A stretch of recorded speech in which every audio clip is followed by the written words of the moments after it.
వసంతవల్లరి వీణులతో వీక్షించండి.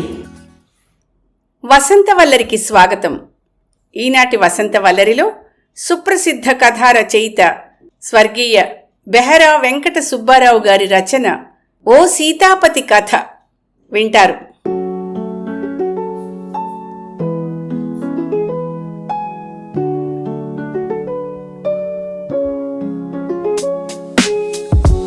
సీతామహాలక్ష్మి భరించలేని శిరోవేదనతో బాధపడుతోందన్న వార్త తెల్లవారేసరికి ఆ వాడంతా వ్యాపించింది.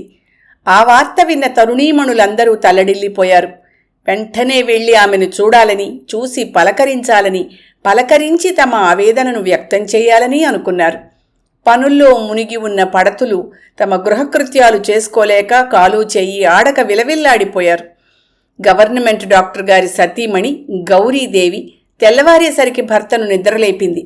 అర్ధాంగి అభ్యర్థన విని ఆపై ఆమె పోరు పడలేక గోద్రేజ్ అలమరా తెరిచారు.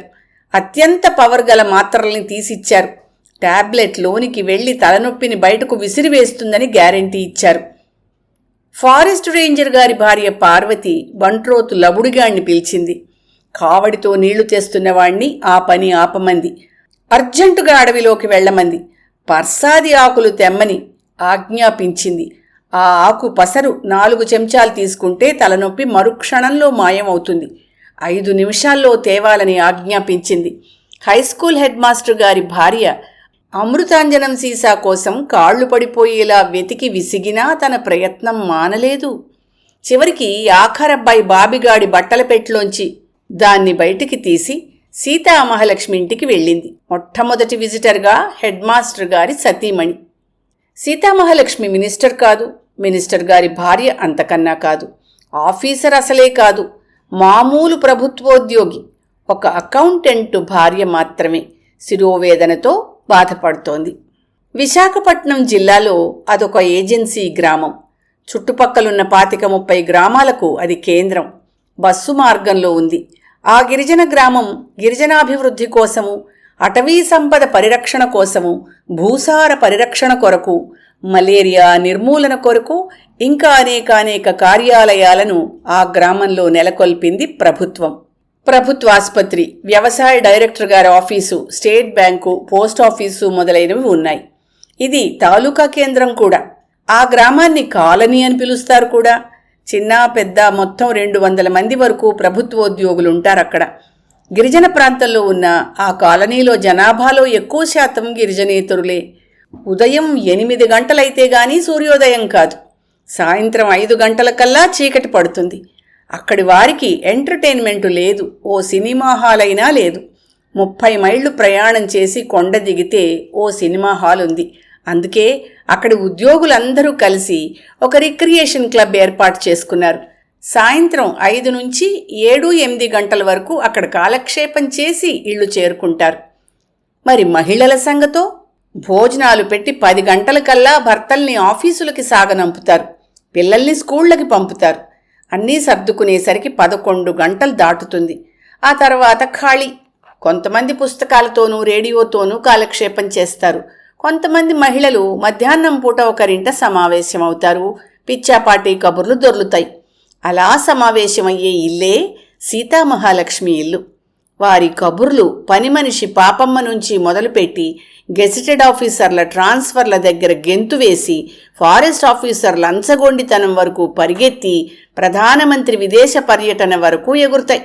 పెళ్ళై 10 ఏళ్లైనా కడుపు పండని పద్దు బ్రహ్మచారి ఫారెస్టర్ పాపారావు ఇంట్లో పనికి కుదిరిన 4 రోజులకే నెల తప్పిందని, సరస్వతి మొగుడు మలేరియా ఇన్స్పెక్టర్ చందర్రావు రోజు రాత్రి బాగా తాగొచ్చి పెళ్ళాన్ని చితకబాత్తాడని, 2 పెళ్ళాల మొగుడు హాస్టల్ వార్డెన్ హైస్కూల్కి కొత్తగా వచ్చిన హిందీ పంతులమ్మతో సరసాలు మొదలెట్టాడని, భర్త వ్యాసెక్టమీ ఆపరేషన్ చేయించుకున్నా వనజమ్మ మళ్లీ నెల తప్పిందని, సంక్రాంతి సెలవులకి విశాఖపట్నం వెళ్తున్నానని అందరితో చెప్పినా కడుపు తీయించుకుందుకే వెళ్తోందని, హెడ్ మాస్టర్ గారి అల్లుడు పండక్కి రాకపోవడం హైదరాబాదు ట్రైనింగ్కి వెళ్లడం కాదని, అతను కోరిన 2-in-1 కొనకపోవడమే కారణమని, ఫారెస్ట్ రేంజర్ గారి భార్య పార్వతీబాయి కంచిలో కొన్న పట్టుచీర మంచిది కాదని, 600 పెట్టి కొన్నామని అంటున్నా 300 దాటదని, జానకమ్మ చేయించుకున్న పుస్తెల్తాడు తులంపావే అయినా 2 తులాలని చెప్పుకుంటోందని, ఇలా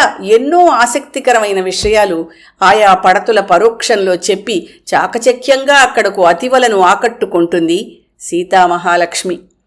ఎవరి మొగుడు ప్రావిడెంట్ ఫండ్ నుంచి ఎంతెంత అడ్వాన్స్ తీసుకున్నది, ఎలా ఖర్చు చేసినది, ఫారెస్ట్ కాంట్రాక్టర్ ఆఫీసర్కు ఎంత మామూలు చెల్లించింది, డాక్టర్ గారికి డిప్యూటీ డైరెక్టర్ గారికి మధ్య ఉన్న అభిప్రాయ భేదాలు ఎంతవరకు వెళ్ళింది, తన దారికి అడ్డొస్తున్నాడని యూడీసీ అప్పారావును తహసీల్దారే ట్రాన్స్ఫర్ చేయించాడని, సెండ్ ఆఫ్ పార్టీలో అతన్ని పొగుడుతూ అన్న మాటలన్నీ నటనకే అని, ఫారెస్ట్ రేంజర్ సెలవులో ఉండడం కాదు సస్పెన్షన్లో ఉన్నాడని, ఇలాంటి ఆఫీసు విషయాలు ఆమెకన్నీ తెలుసు.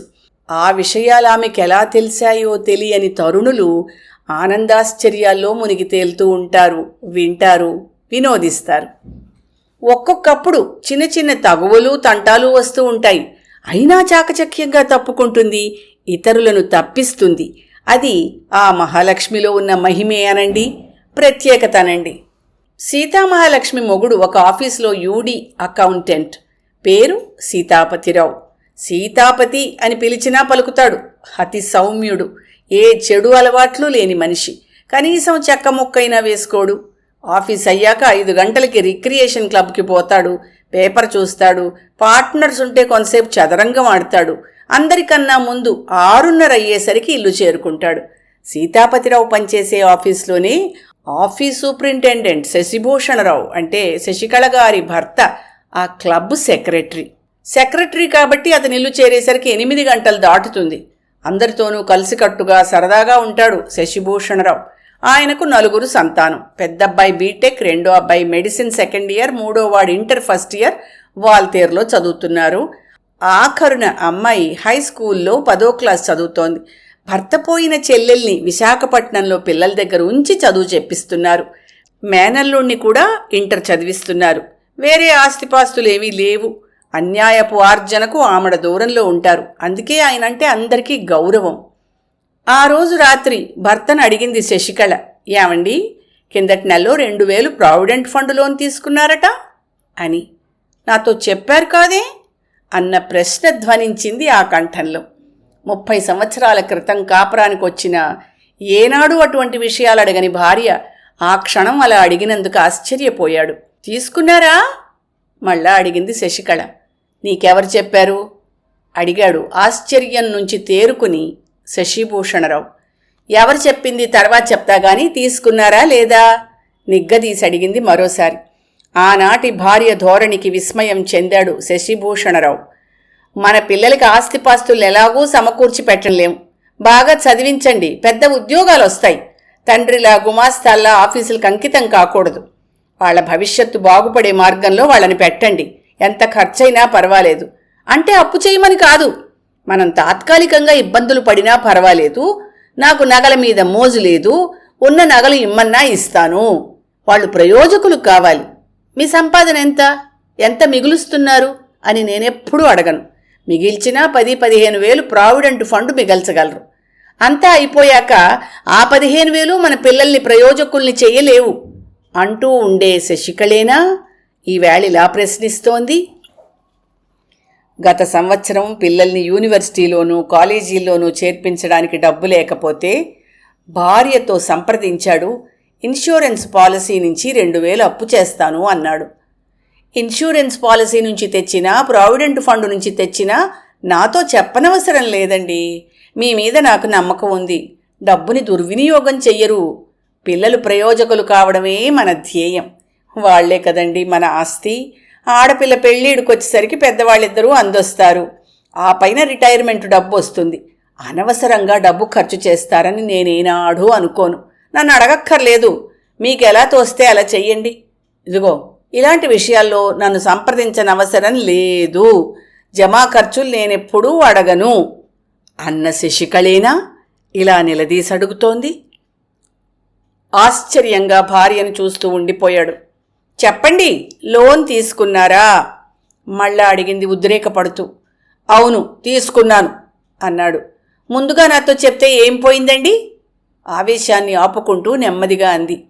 పిల్లల ఫీజులకి, హాస్టల్ బిల్లులకి, పుస్తకాలకి తీసుకున్నాను అన్నాడు నెమ్మదిగా, తప్పు చేసిన వాళ్ళ. ఎందుకు తెచ్చారు, ఏం చేశారు అని నేనేం అడగడం లేదు.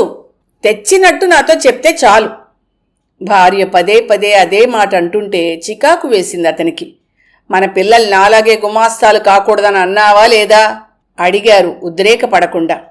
నగలు చీరలు వద్దు, తెలివైన వాళ్ళు కాబట్టి పిల్లలకి పెద్ద చదువులు చెప్పించమని అనేదానివి కదా. అవునండి, ఇప్పటికీ నా ధ్యేయం అదేను. మన పిల్లలు ప్రయోజకులు కావాలి. నా జీతం ఎంతో నీకు తెలుసు. పిల్లలకి ఇంజనీరింగు మెడిసిను చెప్పించాలంటే ఎంత ఖర్చు. ప్రావిడెంట్ ఫండులోనో మరెలాగో అప్పు చేసి కింద మీద పెట్టి సర్దుకొస్తున్నాను. పిల్లల భవిష్యత్తు కోసం డబ్బు ఖర్చు చేస్తే ఆఖరి దశలో అవస్థలు పడతామని భయపడుతున్నావా, లేక డబ్బును ఎవరికైనా ఇస్తున్నానని గాని దుర్వ్యసనాలకు ఖర్చు చేస్తున్నానని గాని అనుమానపడుతున్నావా? చెప్పో, ఆవేశపడ్డాడు శశిభూషణరావు. భర్త మాటలకి విలవిల్లాడింది శశికళ. నయనాలు అశ్రుపూరితాలయ్యాయి. గద్గద స్వరంలో, మీరు డబ్బుని పాడు చేస్తున్నారని కాదండి నా ఆవేదన. భార్యకి చెప్పకుండా వేలకు వేలు ఖర్చు చేసే మనిషి అని వారంతా చెప్పుకుంటుంటే విని భరించలేకపోయాను అంది. అర్ధాంగి ఆవేదనను అర్థం చేసుకున్నాడు శశిభూషణరావు. తన ఉద్రేకానికి ఉచ్చు బిగించాడు. సరే, ఇక ముందు చెప్తాలే అన్నాడు ఆమెను ఊరడించాలని. జమా ఖర్చులు చెప్పమని మిమ్మల్ని ఆదేశించడం లేదండి. ఇంత తెచ్చాను, ఇలా చేస్తున్నాను అని అంటే చాలు, నా అనుమతి తీసుకోక్కర్లేదు. ఈ విషయం కనుక నాకు ముందుగా తెలుసుంటే అని ఆగింది గుక్క తిప్పుకొందుకు. తెలుసుంటే రెట్టించాడు అతను. అవునండి, మా పిల్లలు పెద్ద చదువులు చదువుతున్నారు. డబ్బు చాలా అవసరం. పైచోట అప్పు చేసి వడ్డీల ఉచ్చులో చిక్కుకోవడం ఇష్టం లేక ఇలా చేస్తున్నారు. నా పిల్లలు ఒకరు ఇంజనీరు ఒకరు డాక్టరు కాబోతున్నారు అని సగర్వంగా వాళ్లతో చెప్పి వాళ్ళ నోళ్లు మోయించేదాన్ని. వాళ్ళప్పుడు కుళ్ళి కుళ్ళి ఏడిచేవారు. ఆనందాశ్రువుల్లో తన వైపు చూస్తుంటే కన్నీటిని తుడిచాడు. సీతామహాలక్ష్మి గారింటికి వెళ్ళావా లాలనగా అడిగాడు. డాక్టర్ గారు అబ్బాయి పుట్టినరోజు పేరంటానికి వెళ్ళానండి. దారిలో తన ఇంటికి రమ్మని సీతామహాలక్ష్మి బలవంతం చేస్తే వెళ్ళాను. అప్పుడు అక్కడ అమ్మలక్కల మధ్య ఈ ప్రస్తావన వచ్చింది. నువ్వేమన్నావు కుతూహలంగా అడిగాడు. డబ్బు విషయంలో నేను మా వారిని ఏమీ అడగనండి. వారు చెప్పబోయినా ఆ విషయాల్లో నాకు నిమిత్తం లేనట్టుగానే ఉంటాను. పిల్లల చదువులకి బోలెడు డబ్బు కావాలి. మాకేమీ ఆస్తిపాస్తులు లేవు. ఏదో విధంగా సర్దుకోవాలి కదా అన్నాను. భార్య సమయస్ఫూర్తిని అభినందించాడు శశిభూషణరావు. బాగా చెప్పావు. ఇంకెప్పుడు మన విషయాలు ఎత్తర్లే. నా దగ్గర అనరండి. ఎవరి మీదనో ఒకరి మీద చెప్పుకొని ఆ పూటకు ఆనందించడం వాళ్ళకు అలవాటైపోయింది. అది నాకు అస్సలు నచ్చదు. అందుకే ఎంతో అవసరమైతే కానీ ఎక్కడికి వెళ్ళను నేను. అస్తమాటు అక్కడికి వెళ్ళనని వాళ్ళకి అక్కసు కూడా. ఆ క్షణంలో సీతాపతిరావు మీద చెప్పరాని కోపం వచ్చింది అతనికి. వెంటనే ఇంటికి వెళ్ళి అడిగేయాలనిపించింది. కోపాన్ని అతి కష్టం మీద అణుచుకున్నారు. మర్నాడు ఆఫీసులో అందరి ముందు అడిగి అవమానపరచాలనుకున్నాడు.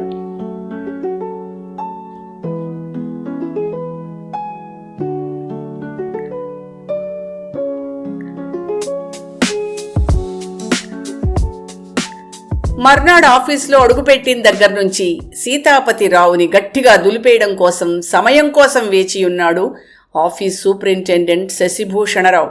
నలుగురిలోనూ అడిగితే చిన్నపుచ్చుకుంటాడని ఏకాంతంలో అడగడానికే నిశ్చయించుకున్నాడు. సాయంత్రం 5 గంటలయింది. ఒక్కొక్క గుమాస్తా తనతో చెప్పి బయటికి వెళ్తున్నారు. ఆఖరున సీతాపతిరావు కూడా వచ్చాడు. వస్తాను సార్ అంటూ కదలబోయాడు మామూలుగా. మీరుండండి సీతాపతిరావు గారు, మీతో కొంచెం పనుంది అనడంతో ఎదురుగా కుర్చీలో కూలబడ్డారు సీతాపతిరావు. న్యూస్ పేపర్ చూస్తూ కూర్చున్నాడు. ఆఫీస్ తలుపులన్నీ వేసి ఎదురుగా నిలబడ్డాడు చౌకీదార్ అప్పల్స్వామి. వాళ్ళిద్దరూ కూడా వెళ్తే ఆఫీస్ తలుపులు తాళాలు వేసి తాను పోవచ్చునని వాడి ఉద్దేశం. అప్పలస్వామి ఎదురుగా ఎందుకు నిలబడ్డాడో గ్రహించాడు శశిభూషణరావు. వాణ్ణి కొంతసేపు బయటికి పంపాలి. గడ్డపారలు బ్రహ్మానికిచ్చి 1 వారం రోజులైంది. తయారు చేశాడేమో కనుక్కొనిరా. పని పురమాయించి బయటికి పంపాడు. ఇంకా ఆఫీస్లో ఇద్దరే మిగిలారు. చెప్పండి సార్, ఏమైనా పనుందా? లేచి నిలబడి అడిగాడు సీతాపతిరావు. శశిభూషణంరావు మొహం జేవురించింది. చూడండి సీతాపతిరావు గారు, ఎన్నాళ్ల నుంచో మీకో విషయం చెప్పాలనుకుంటున్నాను, కానీ సమయము సందర్భము కలిసి రాలేదు అని ఆగాడు. చెప్పండి సార్ అన్నాడు సీతాపతిరావు వినయంగా. మన ఆఫీసర్ గారికి అసిస్టెంటుగా మనం ఆఫీసులో వ్యవహరిస్తూ ఉంటాం, అవునా? ఆఫీసు పని నిర్వహణలో మనకెన్నో విషయాలు తెలుస్తూ ఉంటాయి. ఎవరికి మెమో ఆఫ్ ఛార్జెస్ ఇవ్వబడబోతోందో, ఎవరి మీద ఎంక్వైరీ ఆర్డర్ పడిందో, ఎవరికి ట్రాన్స్ఫర్ కాబోతోందో, ఎవరికి లోను శాంక్షన్ అయిందో లేక రిజెక్ట్ అయిందో, ఏ కాంట్రాక్టర్ ఎస్టిమేట్ అప్రూవ్ కాబడుతోందో మొదలైన ఎన్నో విషయాలు తెలుస్తాయి. వాటిని ముందుగానే బయట పెట్టకూడదు. వాటంతట అవే బయటపడతాయి. బయటపడ్డాకైనా కొన్నింటి మీద మనం కామెంట్ చేయకూడదు. ఏమంటారు అని ఆగారు. శశిభూషణరావు ఉపోద్ఘాతం దేని గురించో అర్థం చేసుకున్నారు సీతాపతిరావు. ఎస్ సార్ అన్నాడు మొహం దించుకుని. మరి మీరు చేసిన పనేమిటి? నేను అడ్వాన్స్ తీసుకున్నానని కాలని అంతా ఎలా తెలిసింది? మీకు, నాకు, ఆఫీసర్ గారికి తప్ప ఇతరులకు తెలియడానికి ఆస్కారం లేదే. సీతాపతిరావు తలెత్తలేకపోయాడు. I'm extremely sorry sir. మీ వాళ్ళు పట్టుచీర కొనుక్కోవాలని చాలా రోజుల నుంచి అనుకుంటున్నారట. బహుశా ఈ అడ్వాన్స్లో కొనుక్కుంటారేమోనని మాట వరుసకి మా వాళ్లతో అన్నాను. నీళ్లు నమిలాడు. శశిభూషణరావు కోపం తారాస్థాయికి అందుకుంది. ఇలాంటి విషయాలు ఆడవాళ్లతో చెప్తే ఎన్నో అనర్థాలకి దారితీస్తాయి.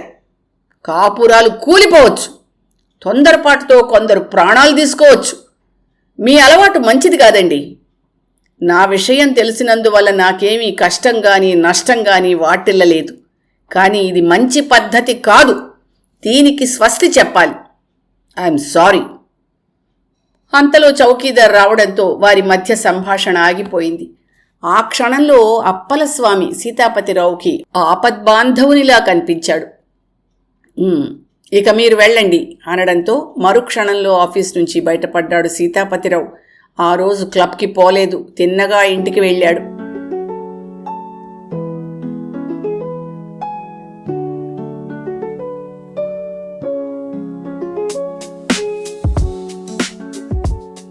మర్నాడు తెల్లవారేసరికి సీతామహాలక్ష్మి భరించలేని శిరోవేదనతో బాధపడుతోందన్న వార్త ఆ కాలనీ అంతా పాకిపోయింది.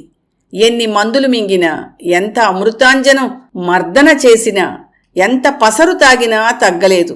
అన్ని ప్రయత్నాలు వృధా అయ్యాయి. తరుణీమణులెల్లరూ తల్లడిల్లిపోయారు.